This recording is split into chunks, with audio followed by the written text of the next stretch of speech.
et bienvenue à toutes et à tous dans ce 13h que nous démarrons avec la 126e édition du pèlerinage marial de Popenguine.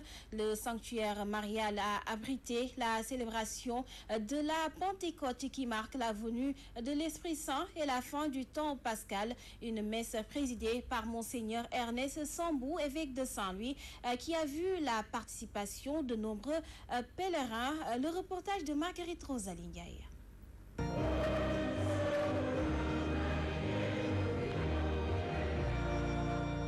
C'est l'évêque de Saint-Louis, Monseigneur Ernest Sambou, qui a présidé la messe de la Pentecôte. Dans son homélie, il est revenu sur le thème du 126e pèlerinage marial de Popenguine. Et Marie, sa mère, retenait et gardait fidèlement tous ces événements dans son cœur. Pour bien orienter la prière des fidèles, un thème a été choisi pour cette année, à savoir « Et Marie, sa mère, retenait et gardait fidèlement tous ces événements dans son cœur. » À vrai dire, Marie est une femme magnifique qui ne parlait pas beaucoup. Elle préférait méditer et garder tout dans son cœur, avec foi, avec amour et humilité. Une explication bien retenue par ces fidèles chrétiens venus massivement prendre part à cette célébration. Aujourd'hui, nous nous engageons, nous chrétiens catholiques du Sénégal, à marcher sur les traces de Jésus pour une vie meilleure dans nos foyers d'abord, dans nos lieux de travail et dans tout le Sénégal et dans tout le monde entier. La Vierge Marie, notre mère, est un modèle, n'est-ce pas? Un modèle de sainteté, un modèle de patience, et un modèle de grâce.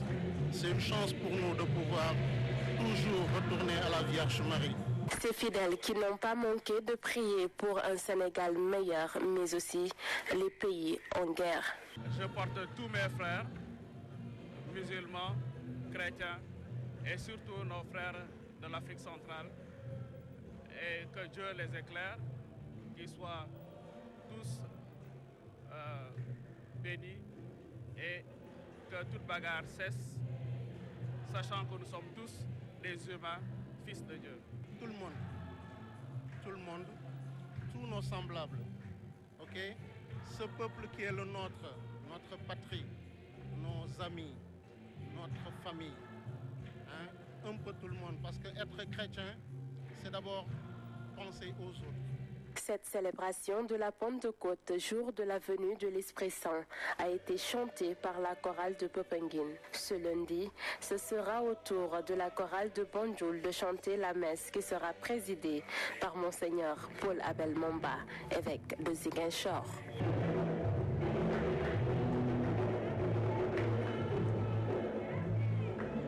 Marguerite Rosalie Ndiaye, nous restons avec vous pour parler des marcheurs qui ont quitté Dakar pour Popenguine et qui sont arrivés à la cité religieuse vers 17h ce dimanche.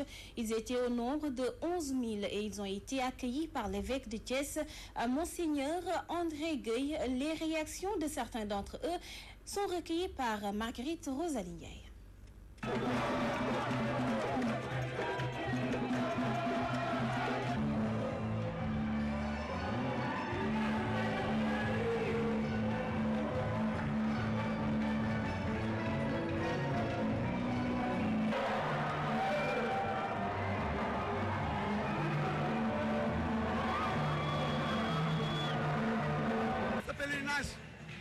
C'est quelque chose, une démarche de foi en quelque sorte.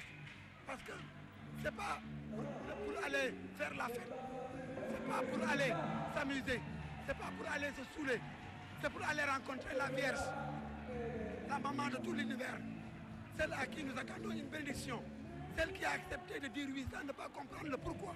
C'est une démarche de foi que nous témoignons envers Marie. Elle est notre mère, la mère de l'Église. C'est normal qu'on puisse lui témoigner ce genre beaucoup de fierté, beaucoup de plaisir. Ouais. Et puis d'accompagner la maman Marie avec toutes les prières que nous lui adressons, sommes sûrs qu'elle va exaucer. La foi à maman Marie parce qu'on est sûr qu'elle va exaucer toutes nos prières. Le pèlerinage continue.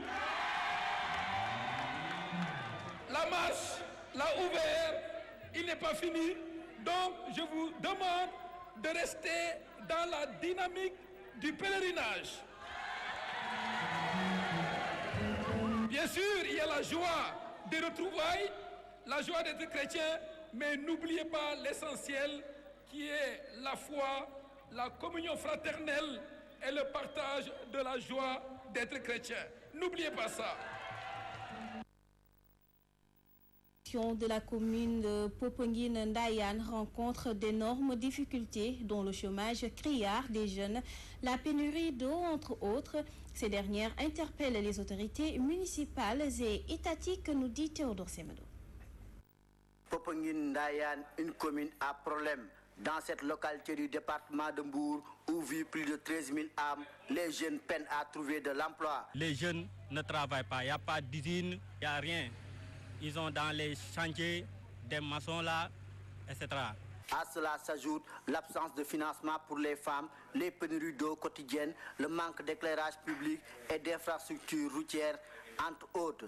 Les populations crient au secours. L'éclairage public, pas tellement, parce qu'on constate que si l'événement se termine dans les rues, il n'y a pas de règlement. La route de Singa à Popenguine, on doit la fabriquer quoi, parce que c'est dégradé. On dit aux autorités pour qu'ils aident les jeunes. Les femmes, ce sont vraiment des batailleuses, parce que à chaque fois, ils lèvent 5 h du matin pour aller à Dakar, à Thiaroye, au marché Thiaroye pour acheter des légumes, etc. On a souvent des pénuries d'eau en période de pèlerinage. Souvent, on voit des femmes avec des bassines d'eau sur la tête qui partent dans d'autres quartiers pour chercher de l'eau.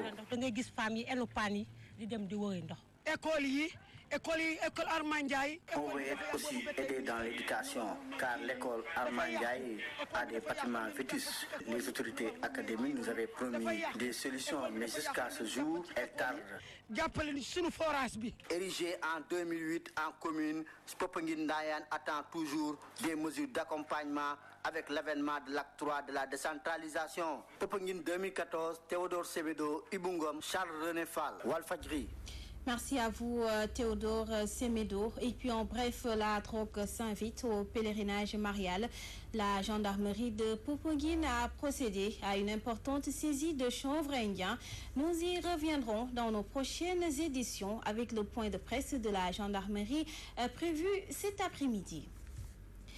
D'autres informations en bref, la 44e édition de la prière de la Salatoul Tasbih aux prières purificatrices se tient actuellement à Hambourg. Cette prière qui regroupe des milliers de personnes a lieu à Medinatoul Munawara. Nous y reviendrons dans nos prochaines éditions avec... Nous sommes en direct avec Tierno Daf. Bonjour Tierno. Nous reviendrons dans nos prochaines éditions avec Tierno Daf, notre correspondant à Mbour. Je vous l'annonçais au sommaire, la 126e édition du pèlerinage marial de Popenguine. Les fidèles chrétiennes célèbrent à l'instant la Pentecôte qui marque la venue de l'Esprit Saint et la fin du temps pascal. Pour en parler, nous sommes en direct avec Pierre-Édouard Faye depuis Popenguine. Bonjour Pierre. Bonjour Pierre. Bonjour Pierre-Édouard Faye.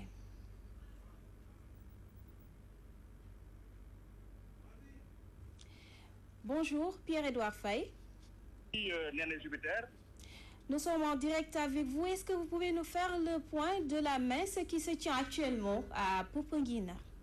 La messe est dite pour parler de manière très simple, Néné Jupiter. La messe est finie, ça fait juste une vingtaine de minutes.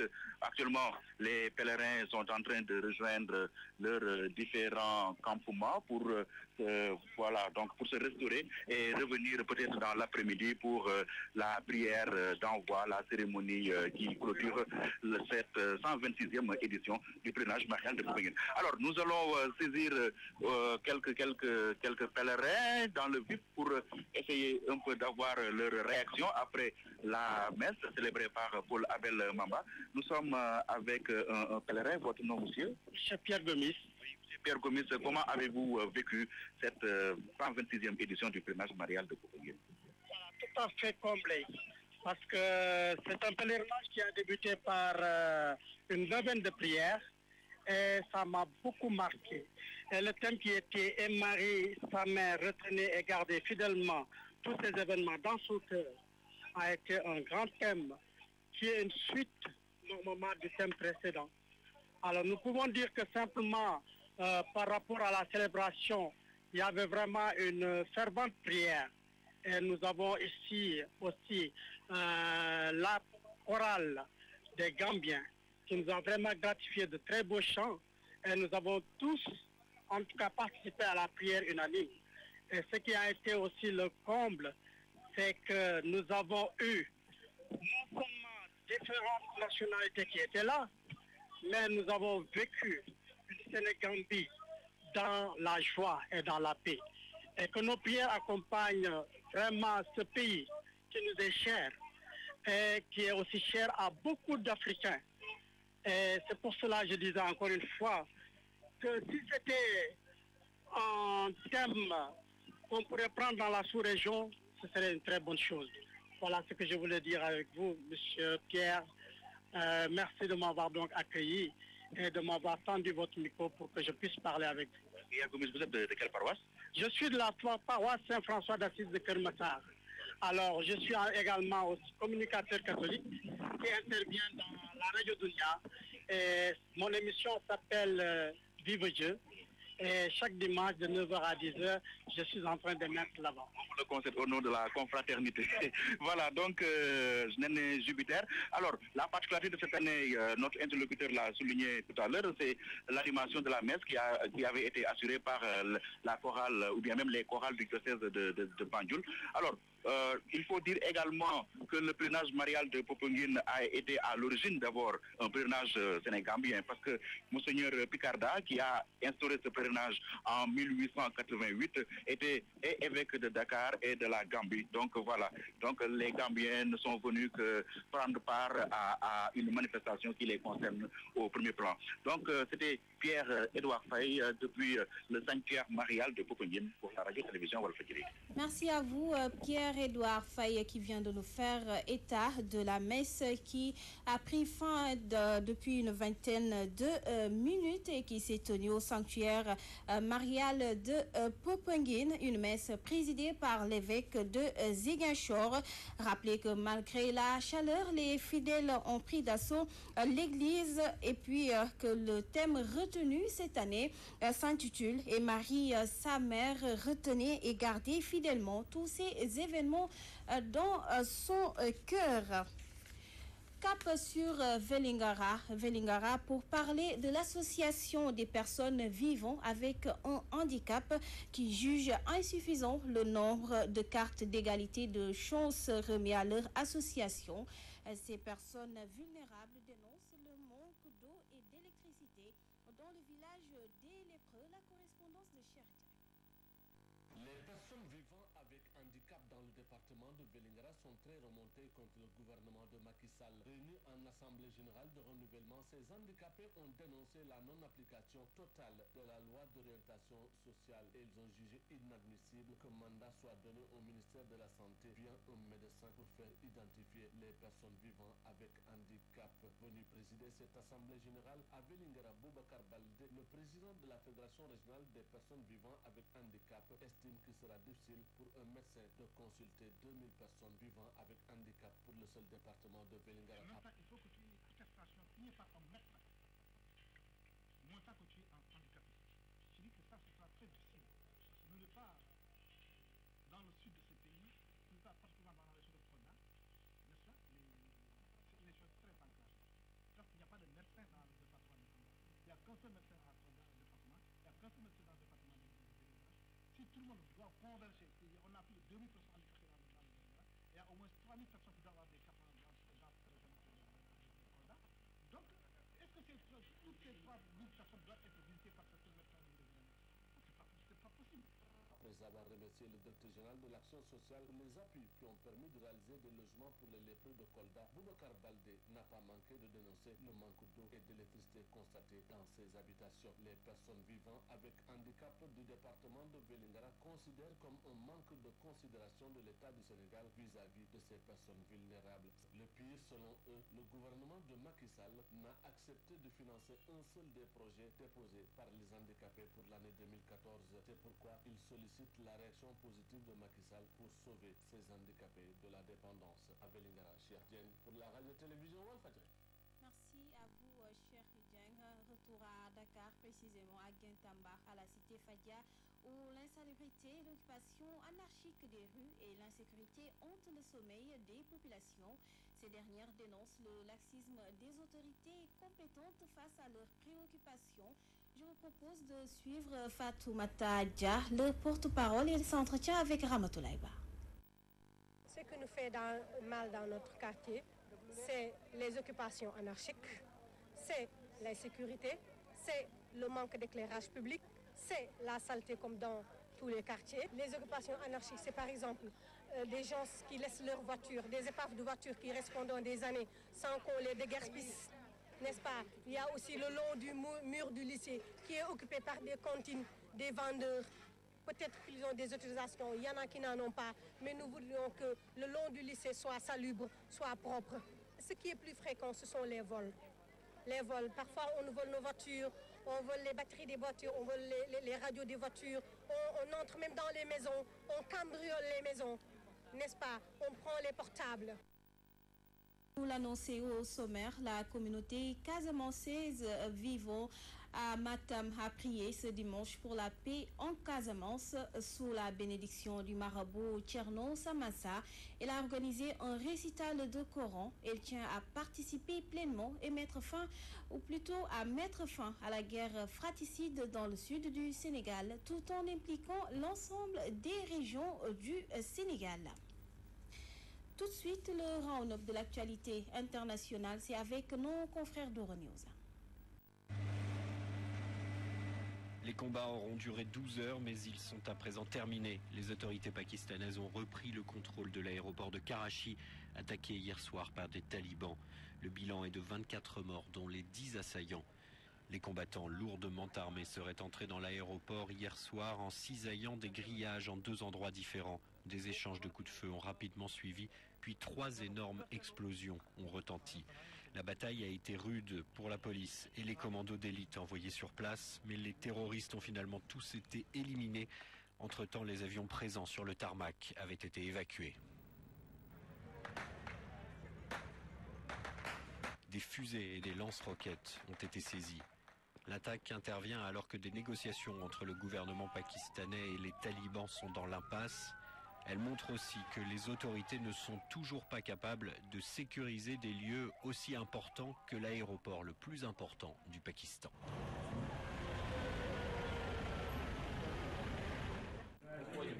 L'un a tiré, l'autre s'est occupé de la logistique. 8 ans après l'assassinat de la journaliste russe Anna Politkovskaya, ces 2 hommes, un oncle et son neveu, ont été condamnés à la prison à vie. Leurs 3 complices ont écopé entre 12 et 20 ans de prison. Le tribunal de Moscou a également condamné à 20 ans de prison un policier russe reconnu coupable d'avoir participé à l'organisation de ce crime. La commission d'enquête poursuit son travail pour trouver le ou les commanditaires de cet assassinat, explique ce responsable russe. Malheureusement, cela dépend beaucoup de nos collègues étrangers, en particulier de la Grande-Bretagne et de la Turquie. Nous avons envoyé un certain nombre de questions, mais nous n'avons jamais reçu de réponse, dit-il.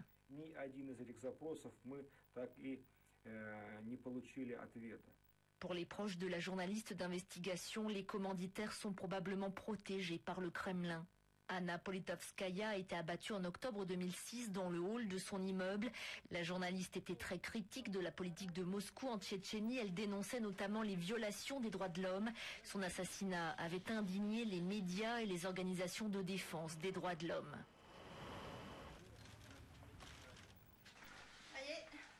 Alerte aux orages violents sur une grosse moitié ouest-centre de la France. 32 départements étaient placés ce matin en alerte orange. alors que dans la nuit, les intempéries ont déjà causé des dégâts, notamment dans les Yvelines et dans le Val d'Oise. Des grêlons énormes, comme ici à Attinville, ont fait pas mal de dégâts. Ouais, je suis clos, mais c'est... Entre 100 et 200 tuiles de cassées, donc là j'ai l'eau qui s'infiltre partout dans la maison. Voilà, donc j'essaye de mettre une bâche pour essayer de couvrir au maximum les dégâts. L'arrivée d'une vague d'air froid et humide après 3 jours de forte chaleur explique le phénomène qui se déplace vers l'est et qui pourrait être d'ampleur tropicale sur certaines régions.